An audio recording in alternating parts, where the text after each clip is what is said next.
사무엘 하 제1장.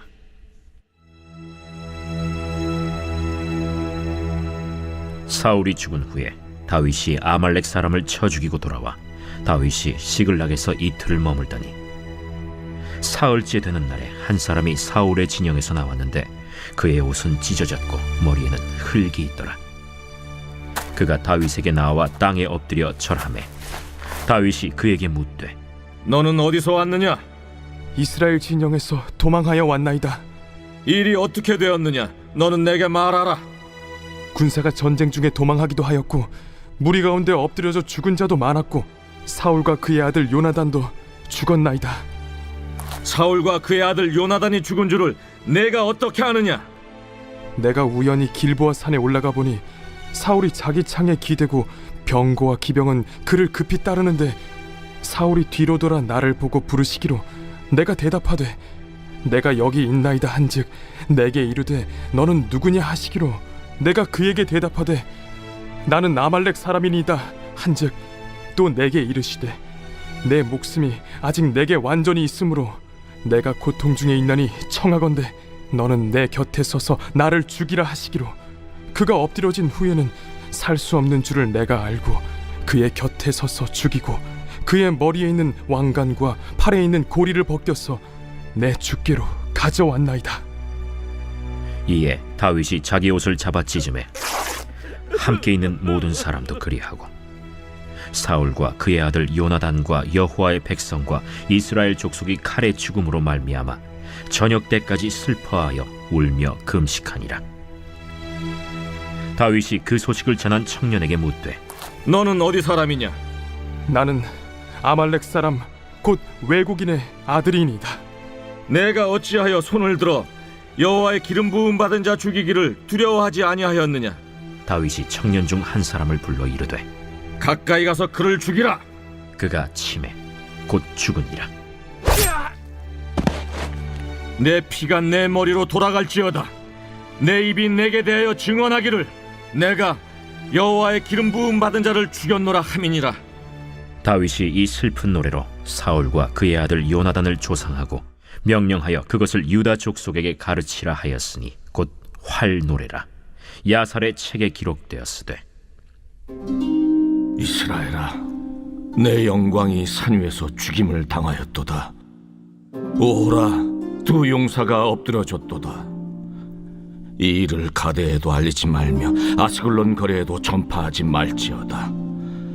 블레셋 사람들의 딸들이 즐거워할까, 할례받지 못한 자의 딸들이 개가를 부를까 염려로다. 길보아 산들아, 너희 위에 이슬과 비가 내리지 아니하며 재물 낼 밭도 없을지어다. 거기서 두 용사의 방패가 버림바 됨이니라. 곧 사울의 방패가 기름 부음을 받지 아니함 같이 됨이로다. 죽은 자의 피에서 용사의 기름에서 요나단의 활이 뒤로 물러가지 아니하였으며 사울의 칼이 헛되이 돌아오지 아니하였도다. 사울과 요나단이 생전에 사랑스럽고 아름다운 자이러니 죽을 때에도 서로 떠나지 아니하였도다. 그들은 독수리보다 빠르고 사자보다 강하였도다. 이스라엘 딸들아, 사울을 슬퍼하여 울지어다. 그가 붉은 옷으로 너희에게 화려하게 입혔고 금노리개를 너희 옷에 채웠도다. 오라, 두 용사가 전쟁 중에 엎드려졌도다. 요나단이 내 산 위에서 죽임을 당하였도다. 내 형 요나단이여, 내가 그대를 애통함은 그대는 내게 심히 아름다움이라. 그대가 나를 사랑함이 기이하여 여인의 사랑보다 더하였도다. 오라, 두 용사가 엎드려졌으며 싸우는 무기가 망하였도다 하였더라.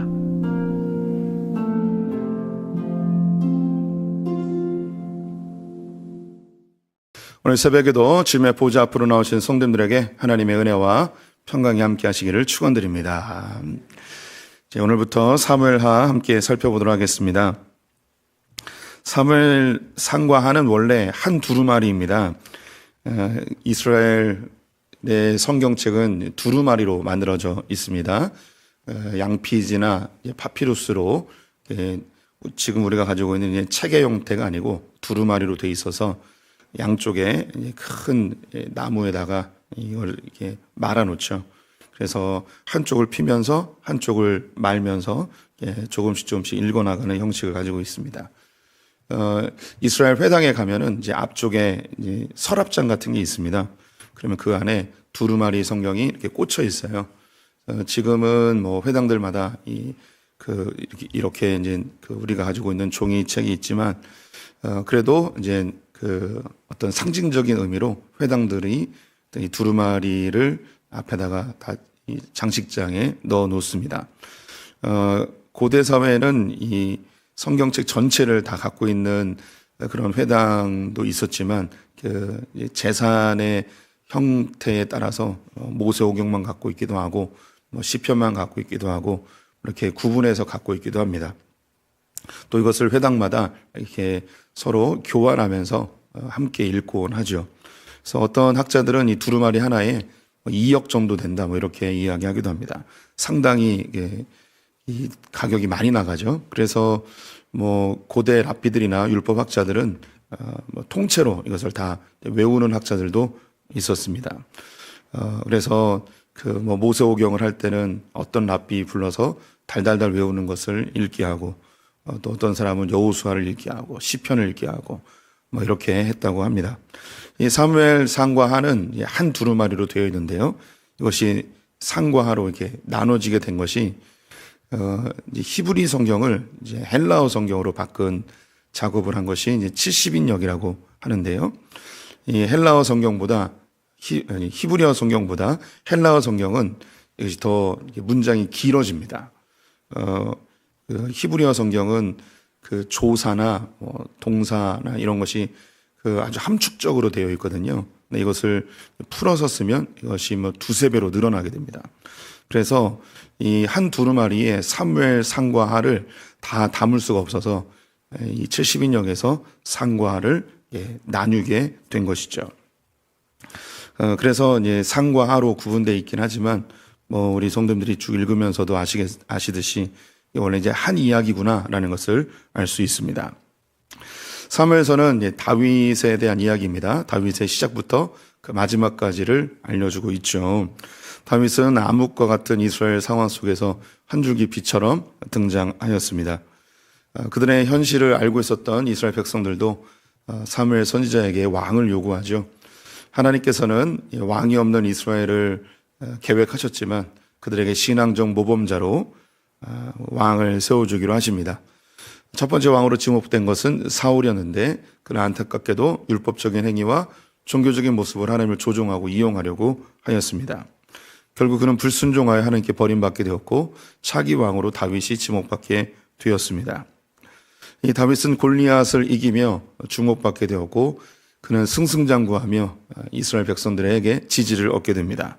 이 모습에 시기와 질투심이 발동되었던 사울은 다윗을 은밀하게 죽이려 했지만 후에는 공개적으로 그를 죽이려 합니다. 그를 죽이려 하는 시도가 계속 반복되자 다윗은 더 이상 왕궁에 살 수 없었고 도망자의 서열을 보내게 됩니다. 10여 년 넘게 이곳저곳을 도망다니며 살았던 이 다윗은 그 과정 속에서 이스라엘의 진정한 왕이 다윗임을 하나님께서 계속 반복적으로 입증시켜 주시죠. 그럼에도 이 유다 땅에 더 이상 은신할 곳이 없자 블레셋의 용병으로 그는 망명하게 됩니다. 그는 블레셋을 위해서 싸우는 듯 하였지만 결국은 이스라엘을 위해서 은밀하게 싸우고 있었음을 성경은 보여주고 있었고요. 열정적으로 블레셋과 이스라엘의 이제 전면전이 앞에 놓여 있었는데 그가 어쩔 수 없이 용병이기에 이스라엘과 싸우는 자리에 끌려가게 되지만 블레셋의 다른 수령들에 의하여 그가 다행히 이 전쟁에서 빠져나오게 되죠. 이 전쟁터에서 빠져나온 다윗은 이 아말렉 족속과 싸우게 되어집니다. 반면에 사울은 이스라엘의 왕으로 전쟁터에 함께 가게 되었다가 그는 블레셋의 손에 죽임을 당하게 됩니다. 이 두 전쟁은 동시에 일어납니다.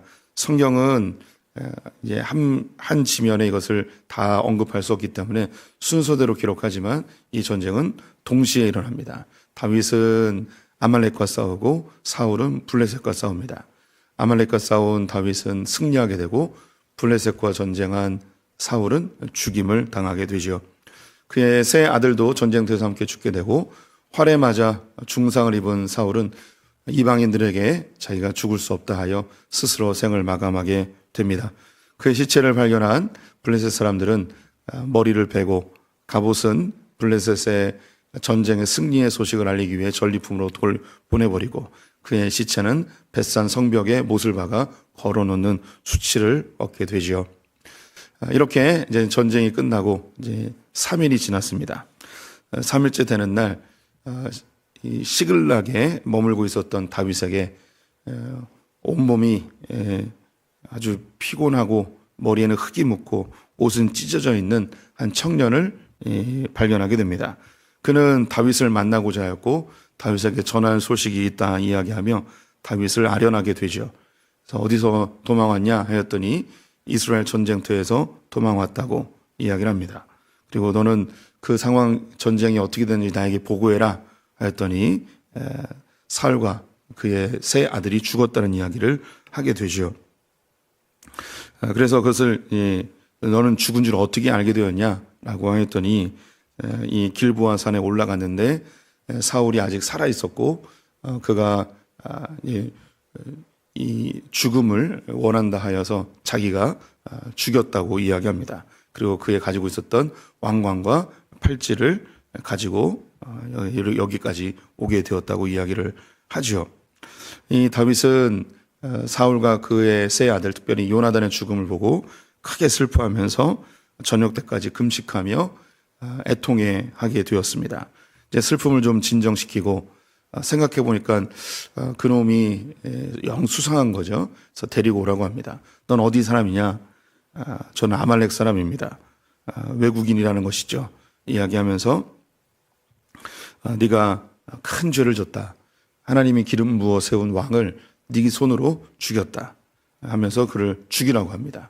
그래서 그의 죄목을 이야기합니다. 네가 네 입으로 기름 부음 받은 왕을 죽였다 하였으니 너는 죽어 마땅하다라고 하면서 그를 죽이게 되죠. 이 아말렉 사람이 왜 이 전쟁터에 있었는지 기록되어 있지는 않습니다. 세 가지를 추측할 수 있는데요. 첫 번째는 이 사울이 이 아말렉을 공격했다가 이제 포로들을 끌고 오지 않았습니까? 그때 끌고 왔던 그 아말렉 사람이었을 가능성. 두 번째는 이 사람은 이스라엘 군대가 아니고 블레셋 군대인데 그래서 블레셋의 뭐 용병이나 혹은 포로로 끌려온 아말렉 군인이라고 할 수도 있고요. 세 번째는 군인은 아니고 그 이스라엘 평화 근처에 살고 있었던 아말렉의 후손 뭐 이렇게 추론할 수 있습니다. 어쨌든 이 아말렉 사람은 다윗이 시글락에 있는 것을 알고 있었고요. 또 이 다윗과 사울의 관계도 알고 있었고 또 그 길보아 산에서 어떤 일인지 그 자기의 무기 맡은 자에게 자기를 죽여달라고 요청한 그 사실도 알고 있었습니다. 그리고 사울이 자기의 몸에 칼을 꽂아 죽은 사실도 알고 있었죠. 그 배경은 다 이야기하고 있지 않지만 우리가 충분히 상상력을 동원해서 우리가 생각할 수 있을 것입니다. 전쟁 중에 거기에 널브러져 있었거나 혹은 전쟁에 참여하지 않았지만 우연히 그 상황을 보았거나 어쨌든 그 상태를 보았습니다.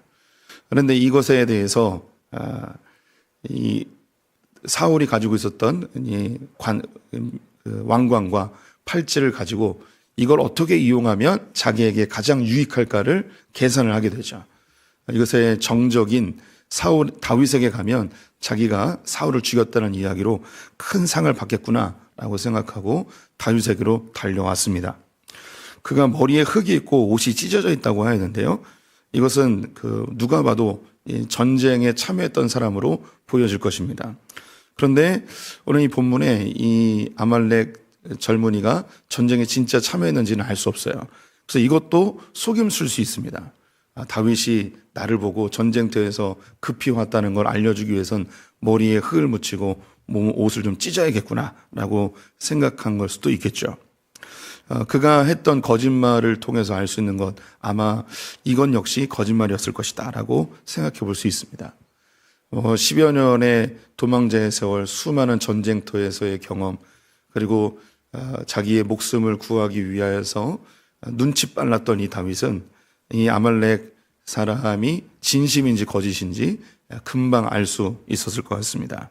이놈이 나한테 상 받으려고 거짓 이야기를 하며 나에게 찾아왔구나, 이런 판단력이 분명히 있었을 것입니다. 그래서 네가 죽을 제목이 네 입으로 기름 부음 받은 자를 죽였다라고 이야기하였기에 내가 너를 죽인다. 요 구절에서 다윗은 이 아말렉 족속의 청년이 거짓말을 하고 자기에게 불순한 의도로 찾아왔음을 간파했다고 추측할 수 있죠. 그래서 그를 죽입니다.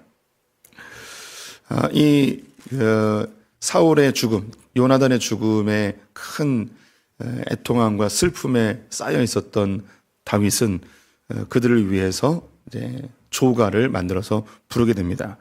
이 노래는 시편에 기록되진 않고요. 이제 야살의 책이라는 것에 기록이 돼 있다고 합니다. 근데 야살의 책은 이제 활의 노래라고 번역되는데 이스라엘의 용사들, 전쟁에서 큰 공적을 세운 이야기들, 뭐 이런 이야기가 담겨 있는 책 같아요. 근데 지금은 존재하지 않습니다. 그래서 그 전체 내용은 알 수 없지만 성경에 야살의 책에서 인용한 그런 내용들이 종종 있습니다. 그 중에 한 가지가 오늘 이 본문인데요. 이 본문에서 이 다윗은 중요한 4가지의 이야기를 언급하고 있습니다. 첫 번째는 이 사울과 요나단의 용맹함을 노래합니다. 그것이 22절에 나와 있는데요. 제가 다시 읽어보겠습니다. 죽은 자의 피에서 용사의 기름에서 요나단의 활이 뒤로 물러가지 아니하였으며 사울의 칼이 헛되이 돌아오지 아니하였도다. 이 다윗은 사울과 요나단의 죽음에 대해서 이상히 여겼습니다. 이 사람들이 이렇게 쉽게 죽을 사람들이 아닌데 어떻게 이렇게 허망하게 죽을 수 있을까? 요나단은 활을 이제 잘 쏘았다고 이야기합니다.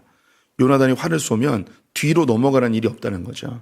그러니까 이 표적 뒤로 넘어가는 일이 없다는 거예요. 그래서 백발백중이라는 거죠. 이 다윗이 요나단과 마지막 만났을 때 사울의 마음이 다윗을 죽이는지 죽이려 하지 않는지 그 신호로 활로 신호를 보내거든요. 그 모습 역시 이 요나단이 활 쏘기를 너무너무 잘했음을 보여주는 증거입니다. 그래서 활 쏘기에 백발백중이었던 이 요나단이 어떻게 죽을 수 있었을까? 그리고 사울의 경우는 칼이 헛되이 돌아온 적이 없다고 합니다. 이 뜻은 뭐냐면 칼을 베면 베는 족족 다 죽었다는 거죠. 한 번도 실수한 적 없이 칼을 꽂은 적이 없다는 거죠. 그만큼 전쟁을 잘했던 이 사울이 어떻게 이렇게 죽을 수 있었을까? 너무 애통해 합니다. 두 번째는 사울과 요나단의 관계를 노래합니다. 둘이 너무너무 좋은 사이. 다윗이 볼 때에 아버지 사울과 아들 요나단이 어떻게 저렇게 아버지와 아들이 저렇게 서로 아끼고 저렇게 사이가 좋을까? 그게 늘 이제 부러웠었던 것 같습니다. 다윗의 경우는 아버지뿐만 아니라 형들에게 완전히 무시당하던 아버지의 사랑을 그렇게 느끼지 못했던 그런 사람이었죠. 그래서 어쩌면 사위로 맞이한 이 다윗과 이 사울 사이에서 다윗은 어쩌면 그 요나단과 사울의 모습을 보며 우리 장인어른하고도 내가 저런 끈끈한 사이, 저런 애정 있는 사이가 될 수도 있겠구나, 뭐 그런 기대감, 소망도 있지 않았을까, 뭐 이런 생각이 듭니다.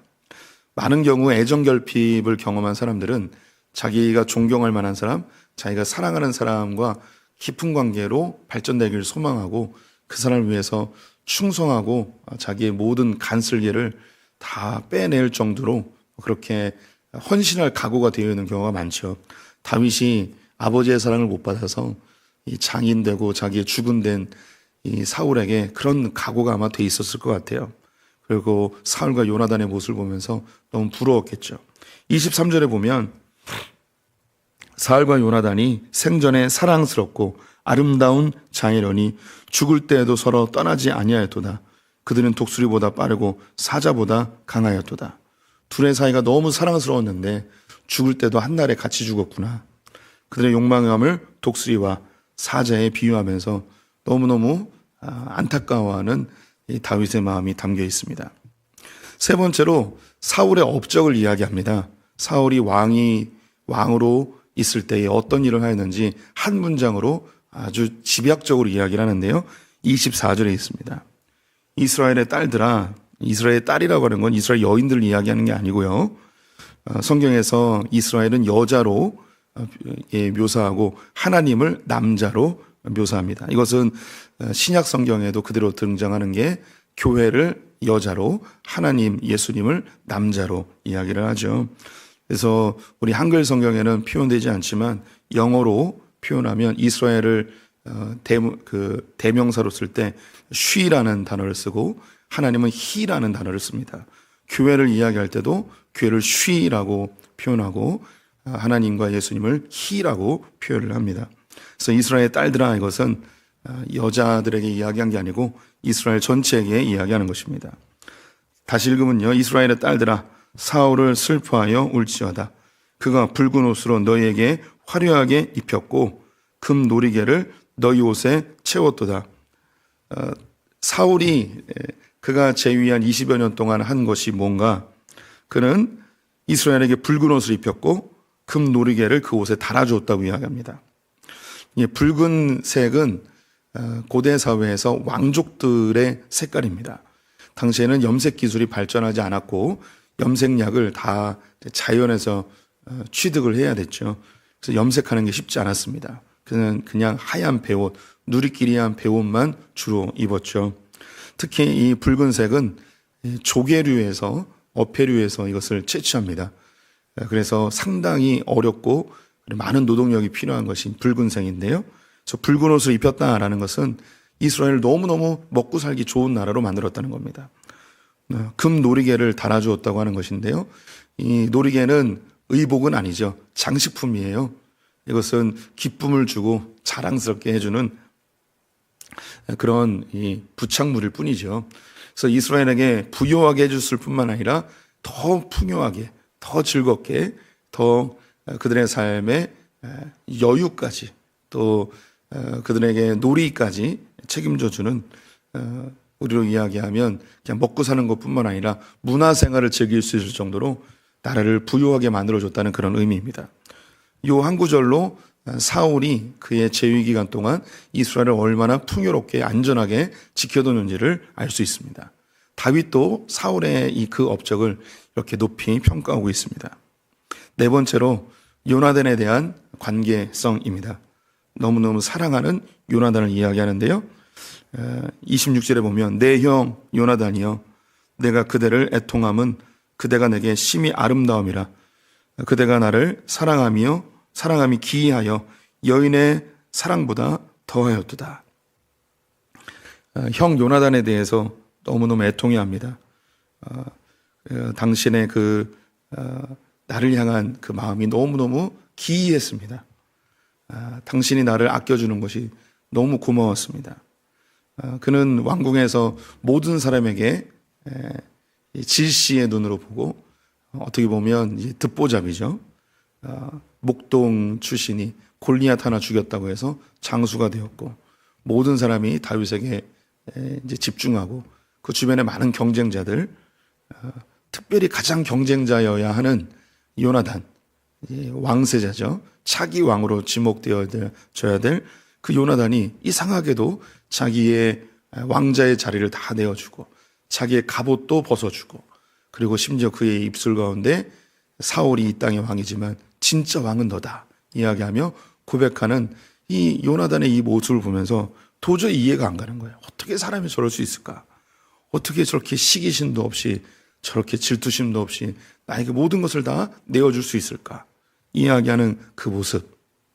거기에 형님의 사랑은 그 어떤 여인의 사랑보다 나를 더 사랑합니다. 다윗은 이미 3번의 결혼을 하였어요. 사울의 딸이었던 미갈과 결혼을 하였고, 또 아히노압의 딸과도 결혼하고 아비가일과도 결혼하고 이 3명의 아내를 얻어봤지만 요나단만큼 자기를 이해하고 자기를 그렇게 끔찍히 생각해 준 사람을 한 번도 경험해 본 적이 없는 것이죠. 이 요나단은 다윗을 어쩜 이렇게 사랑할 수 있었을까? 이미 3번에 걸쳐서 언급한 바가 있는데요. 요나단은 하나님을 알았습니다. 그리고 하나님이 이 땅을 향한 계획을 알고 있었고 또 하나님과 친밀한 관계 속에서 자기의 그 영적인 교제할 사람이 너무너무 그리웠습니다. 다윗이 나타났을 때 그가 영적으로 잘 맞는 모습을 보면서 너무 좋은 거예요. 그리고 하나님께서 이 사람에게 기름 부어 세워 차기 왕으로 세운 것에 대해서 전혀 질투함이 없고, 맞다, 이 나라의 왕은 이렇게 하나님을 사랑하고 하나님의 마음에 합당한 자가 왕이 되어야지. 그래서 그의 모든 것을 다 내어주기를 아까워하지 않았습니다. 이 모습은 예수님의 길을 예비한 세례 요한의 모습과 같다고 말씀을 드렸죠. 세례 요한과 예수님은 6개월 차이예요. 예수님이 나타나기 전까지는 모든 인기가 세례 요한에게 있었죠. 하지만 성령의 강림과 함께 세상 죄를 지고 갈 메시아로 오신 그 예수를 보고서 자기의 모든 것을 들여 그 길을 예비하게 됩니다. 또 이 모습은 우리의 모습이 되어야 합니다. 우리 모두는 다 자기가 하나님 되고자 하고 자기의 삶에 자기가 주인처럼 행동합니다. 하지만 우리의 삶에 진정한 왕으로 오시는 예수 그리스도, 그분에게 우리의 모든 왕권을 내어드리고 그분이 오시는 길을 예비하는 그런 요나단 같은 세례 요한 같은 자가 되어야 하겠죠. 우리가 그분의 길을 그렇게 예비할 때 이 고백은 하나님이, 예수님이 우리를 향한 노래가 되어질 것입니다. 야, 내가 너 같은 성도를 본 적이 없다. 야, 네가 나를 사랑함이 참 기이하구나. 이 세상에 많은 성도들이 있는데 어쩜 이렇게 나를 이렇게 끔찍하게 사랑하냐. 야, 너의 사랑을 보니 그 어떤 여인의, 그 어떤 연인들의 사랑보다 더하구나 하면서 우리를 칭찬해 줄 것입니다. 저는 이 다윗의 노래가 예수님의 음성으로 들립니다. 그리고 저 역시 그 예수님에게 그런 칭찬을 받고 싶습니다. 야, 이 세상에 참 많은 목사들이 있는데, 야, 너처럼 나를 이렇게 좋아하는 그런 목사가 참 기이하구나. 어쩜 이렇게 나를 좋아하냐. 내가 너에게 해준 것도 별로 없는데 어쩜 이렇게 나를 좋아하냐. 그런 이 칭찬. 야, 네가 나를 사랑함이 그 어떤 연인의 사랑보다 더하구나. 저는 우리 소풍교회 성도님들이 예수님께 그런 칭찬을 받았으면 좋겠습니다. 세상에 많은 성도들이 있는데, 세상에 많은 교회들이 있는데 어쩜 이렇게 소풍교회는 나를 이렇게 사랑하냐. 야, 참 신기하다. 다 자기 일을 위해서 나를 이용해 먹으려 하고 어떻게 하면 나에게 조금이라도 더 뺏어 먹을까 그 생각만 하는데, 넌 어떻게 하면 나에게 조금이라도 더 주려 하고 어떻게 하면 나를 위해서 헌신하려 하고 어쩜 이렇게 기이한 사랑을 나에게 보여주냐. 하나님의 마음을 시원케 하는 우리 소풍의 성도님들 되시기를 주님의 이름으로 축원드립니다. 기도하겠습니다.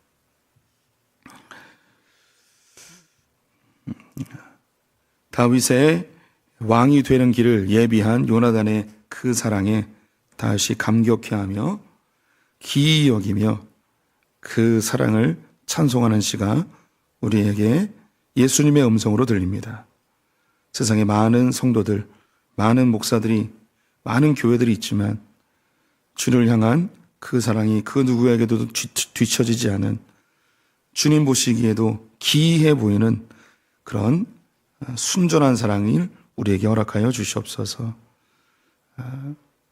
우리의 모든 것을 내어드려도 아깝지 않은 그 예수 그리스도의 그 놀라운 사랑에 우리가 다 동참하는 자들 되게 하여 주시옵소서. 우리는 사라지고 오직 주님만이 드높여지는 그런 인생들 되게 하여 주시옵소서. 그래야 먼 훗날 주님 앞에 섰을 때에 우리 소풍의 모든 성도들이 너의 사랑이 참으로 기이하구나 칭찬받는 성도들 되게 하여 주시옵소서. 오늘 하루 주님께 의탁하며 예수님의 이름으로 기도드렸습니다. 아멘.